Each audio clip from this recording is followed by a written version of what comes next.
Okay, well, this is Leslie Johnson going to give you a quick little tutorial about how to use Moodle.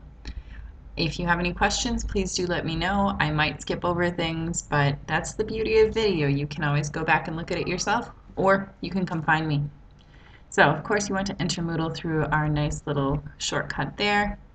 Log in using the same username and password that you use for the email account. And once you've had technology set up, an account for you, then you will see the pages that you have access to to change and whatnot, or courses that you are enrolled in, but I doubt you're enrolled in many courses. So I'm actually going to be playing around with my 9th grade English course, so I'll click on that, and yes, it's completely done. Sorry about the traffic. Yes, my page is completely done. I started this 3 years ago. It's a process, but you can do it too. So first thing you'll want to do is probably go to settings to choose the style of your page. I think technology set up the name and the shortcut and whatnot. I don't really remember what this is for, but not important. This is the important part if you want to change the format. I don't know what an LAMS course format is.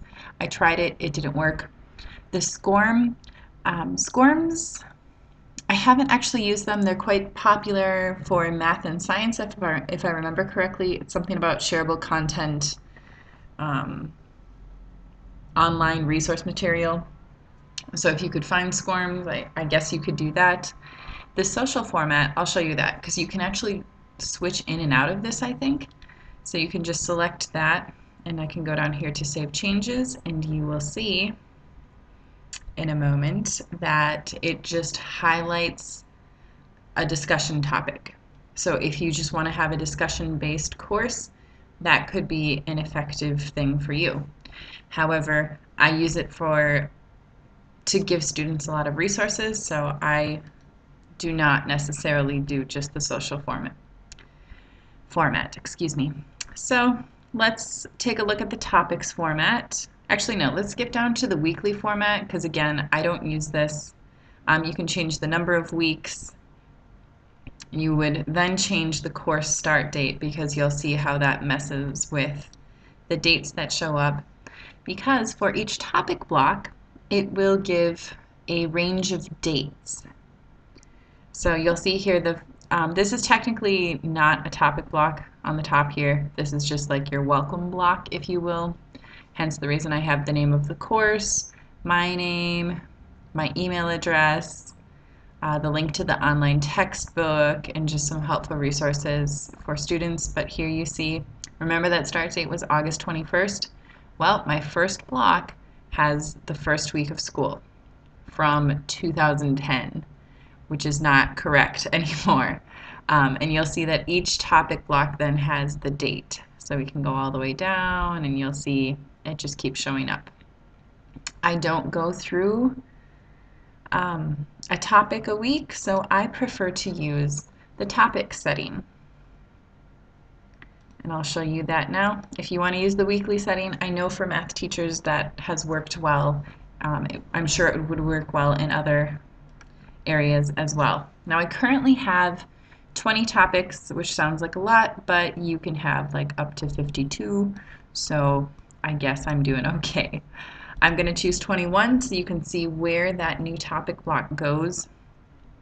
There's a bunch of other settings, but to be honest, I don't think I ever changed anything else besides the number of weeks or topics. So I'm just going to leave that as is and not really mess with anything else. Just click Save Changes. And here we are. And you can see that it actually numbers the topic blocks. Now the first topic block, I have the homework calendar there. The second topic block is another basically resource that's always there that talks about MLA format and whatnot. And then this is the block we're currently using is poetry. So, and it'll go down to short stories, Romeo and Juliet, Mouse, and all of the various units that I plan to cover. Now, on to editing. There are two ways to turn editing on. There's this button up on the top right corner. It says turn editing on. And when you click that, then you magically have all of these little characters that you can, mess with. Otherwise, in administration, over on the left side, you can turn editing on and off as well. So it kind of depends on what's more convenient for you to use. Now, if you remember, I added a topic block, so let's just do a quick Control End because I have a PC, and that takes me down to my block. Oh, and I was playing with this video yesterday, so let me show you how. Let me get rid of this. When you have new blocks, this is what they will look like, kind of, except for the line. It didn't erase that. But there won't be anything there, and you'll see this little pencil there that we can use to edit exactly what we're putting there. So first you want to begin with maybe an image or something. Let's just look for welcome. Do a quick Google search, look for images. Oh look, these kids are cute.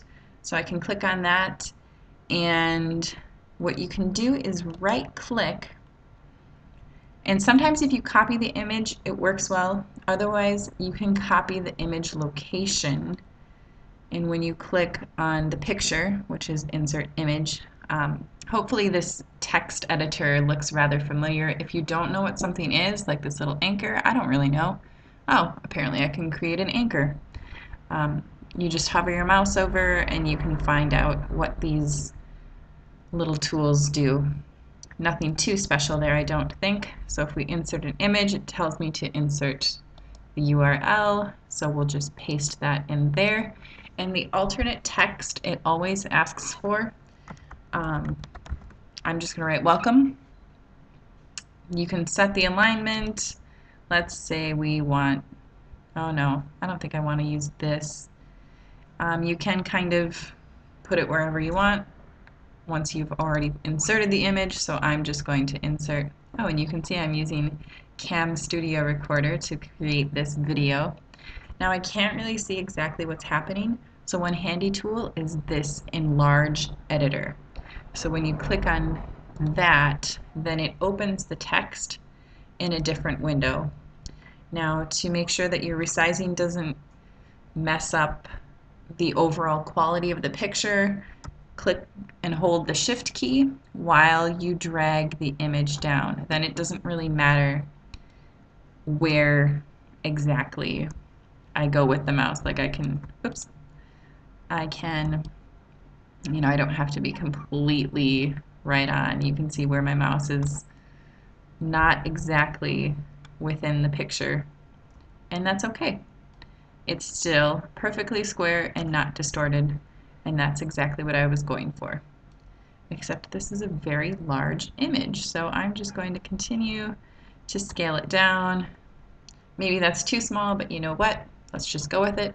So once you're done with the full screen editor, all you have to do is click close, and it is right there. And if I wanted to add any text or anything, I could, see it's already centered. I could just write, this is a new block for my course. And I could highlight it and make any kind of changes I wanted to, if I wanted it to be a little bigger or make it a different color. Maybe I want it to be blue. That works. And then you just save changes and it will show in your Moodle page. I'm not convinced it will kick me back down. Nope. So I'm just going to do Control End, and there you can see, well, it didn't center the image. I guess I forgot to do that. So we can go back in, and well, it says it's centered. Meh, whatever. So that is how you can kind of set up your block. But as you can see here, this little eye is kind of faded. This means that my topic is hidden. If I want to show it, I click on the eye, that time it did kick me back down. And when the eye is open, like that, then it can be seen. And if I hover my mouse over, it tells me I can hide this topic from students if I want to. I can also highlight this topic, and when you highlight it, you probably saw that in my poetry one. It has this block on the side. I haven't decided if I like it or not, but maybe it'll help students kind of follow along exactly with which block you're using. So that's an option.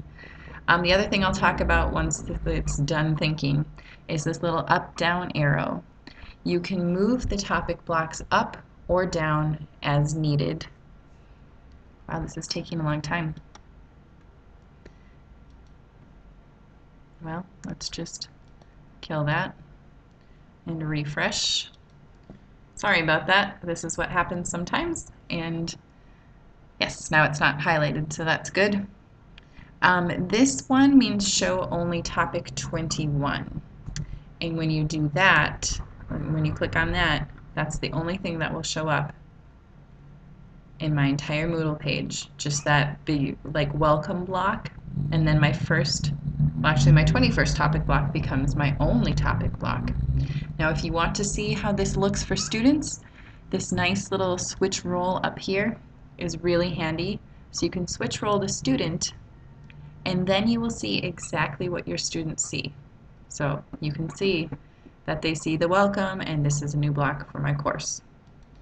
And they could jump to any other of those, I guess, that are open. I'm just going to return to my normal role, though, so that I can click this again. That will show all topics, which I like to do since I do have, you know, the homework calendar up here and the writing resources. I like those things to always be available. Okay, well, I